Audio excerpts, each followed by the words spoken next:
Millions of people are reported missing every single year. It's, frankly, an epidemic. People go missing and everyone else is left trying to figure out what happened. In majority of the cases, you can build a theory on what happened based on available evidence. That is true for both cases where only one person disappeared and cases where several people disappeared. But what if an entire settlement vanished? Well, the same is true there. The most famous example of this is the lost colony of Roanoke. The fate of roughly 120 colonists that remains largely unknown, though with a lot of theories, some more likely than others. Whether fictional or real, there is something about these types of stories that captivates an audience. And another such tale comes from 1923, when a small, remote village that was home to around 600 people completely vanished. The village was found, but where were the people? This is the tale of the Vanishing of Hoer Verde.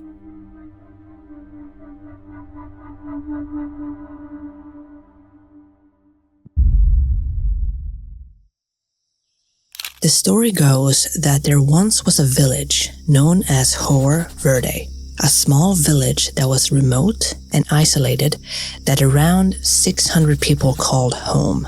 A truly unremarkable place, if not for the strangeness that surrounds the story. The story goes that one day in February 1923, a small group of travelers were passing through the area. Depending on the version of the story, they were there to either check if everything was alright, since contact with the village had ceased, or they were there with the intent of visiting a relative who lived in the village. Either way, a group soon arrived in the village, by boat or by foot. Again, depending on the version of the story. As they entered the small village, a sense of unease came over them. Everything seemed to be dead. There were no movements in the streets. There were no sounds of people chatting, working, and so on. There was nothing. The only sounds they heard were the sounds of the forest and their own footsteps. Everything else was eerily quiet. The group walked through the village, peering into the windows to try to see if they could find anyone. But they found no people. Only empty buildings that appears to have been left in a hurry. Rotting food on plates that were set out on tables, as if someone had just sat down to eat before they vanished. There was no one. The village was completely empty. Somehow 600 people had vanished. Now realizing that there was nothing they could do, the group contacted the police, who soon arrived to investigate. Like the group before, they did not find any trace of the residents, but they did find a few things. They found a gun. A gun that seemed to have been fired recently, which only raised further questions. Who had fired the gun? Why had they fired the gun? And what had they been shooting at? The gun was taken as evidence and the police continued their search of the village.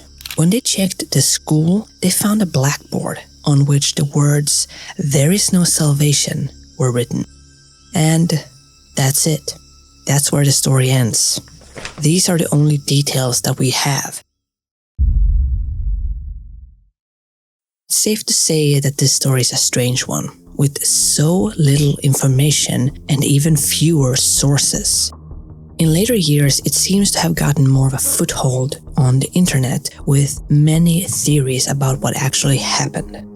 Some theories are more paranormal, such as aliens or cryptids that arrived in the village to either abduct or wipe out the entire village. Another theory suggests that the villagers were the victims of a phenomenon that has been said to have happened all over the world, namely a phenomenon where people either traveled through time or accidentally entered a parallel universe. The man from Torred, the green children of Woolpit, or the Moberly Jourdain incident are all famous examples of these scenarios. So with that in mind, there have been suggestions that maybe the people living in the village experienced something similar.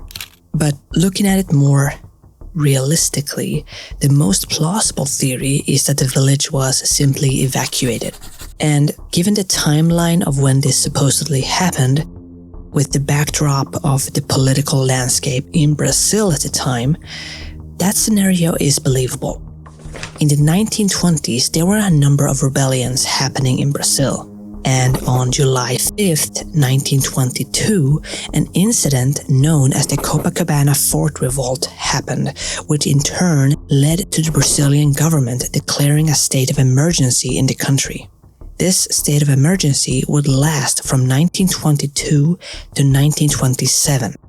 And then they entered into the 1930s, where the Brazilian Revolution happened. So, simply put, Brazil was a very politically unstable country at that time. And the village supposedly vanished in 1923, right in the middle of this political uproar. So, it is believable that the village was evacuated. Or someone came into the village, possibly guerrilla soldiers, and wiped everyone out, leaving nothing but empty buildings behind. That does sound like a likely scenario and a tragic one, but plausible. The story doesn't end there, because there is one big question remaining, and that is, did this village even exist in the first place? Unlike the lost colony of Roanoke, which is a place we know existed because of historical records, there is no real proof that the village of Hoer Verde even existed. To start with, Brazilians who have heard this story dismiss it as nothing but folklore or even an urban legend. And unlike Roanoke, there are no official records of this village. Not to mention that none of the versions of the story that I found gives a general idea of where this village was supposedly located. All we know is that it was somewhere in the Amazon rainforest, which tells us nothing. Then you have the name, Hoer Verde, which is a combination of Dutch and Brazilian Portuguese. The Dutch did set up colonies in Brazil in the 17th century, but those colonies were along the coastline and not in a rainforest. Aside from that little discrepancy, there's a bigger issue here.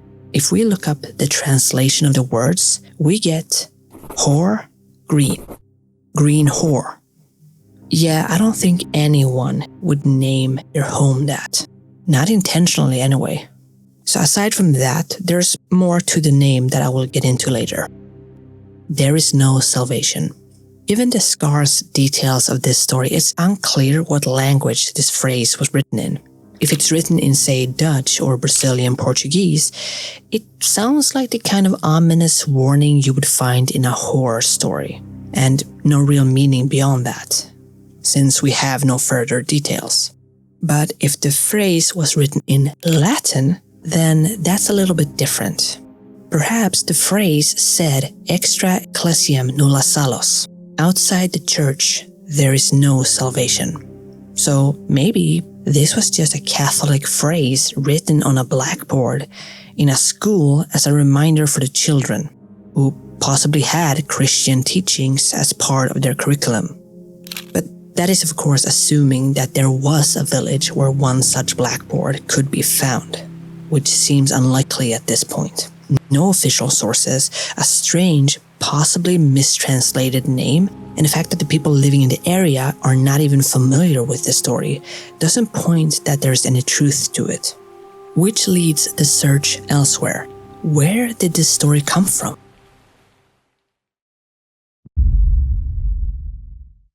FactSchoology.com and TheGhostInMyMachine.com have both looked into this story and where it might have come from.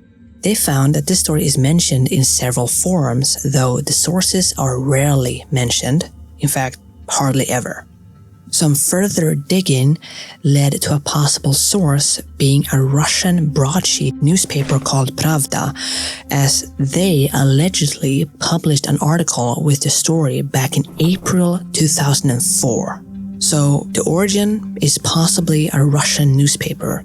Both these sites actually dug a little further and found an even more likely source, namely a horror novel by American writer Dean Koontz called Phantoms. In the novel, two sisters, Jenny and Lisa Page, travel to Snowfield, California, which is a small ski resort village nestled in the Sierra Nevada mountains. Upon arriving, they find the place empty, save for a few mutilated bodies that appeared to have suffered a strange form of death. In the book, they would meet a character called Timothy Flight, who tells the women of other strange events, such as Roanoke, abandoned Mayan cities, or the vanishing of Spanish or Chinese armies. Flight also speaks of another village that seemed to have suffered a similar fate as Snowfield, a village called Joya Verde. On page 43, it reads, "And he told them of Joya Verde, a South American jungle settlement that had met a fate similar to Snowfield's. Joya Verde, which means green jewel, was a trading post on the Amazon River, far from civilization. In 1923, 605 people, every man, woman, and child who lived there, vanished from Joya Verde in a single afternoon. Sometime between the morning and evening visits of regularly scheduled riverboats. At first, it was thought that nearby Indians who were normally peaceful had become inexplicably hostile and had launched a surprise attack. However, there were no bodies found, no indications of fighting, and no evidence of looting.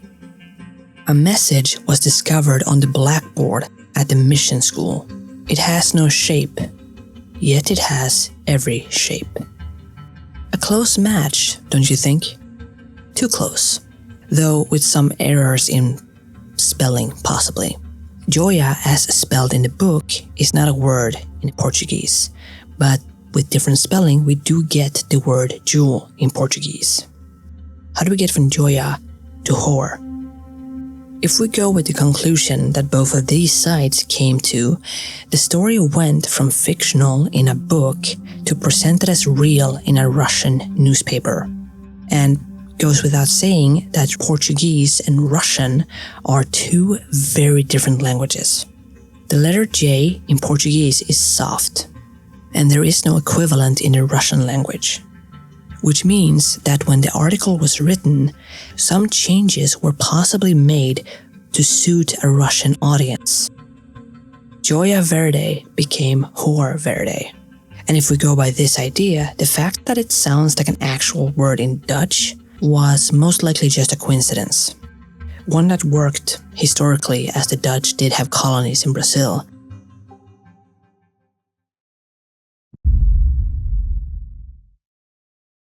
With all of that in mind, it does seem like the story of this vanishing village originates in a fictional book from the 1980s that possibly got mistranslated either intentionally or unintentionally into a Russian newspaper. Then, years on, it started spreading around the internet as a creepy tale of people vanishing. The popularity of things like Missing 411 probably aided to the spreading of stories like this one. But like Missing 411, it doesn't always hold up under scrutiny. In the case of Hoer Verde, all clues seem to point to the same thing. This was a creepy, mysterious story, but it was just a story. I'll leave it to you. What do you think? Let me know in the comments, and thank you so much for watching. I'll see you in the next one.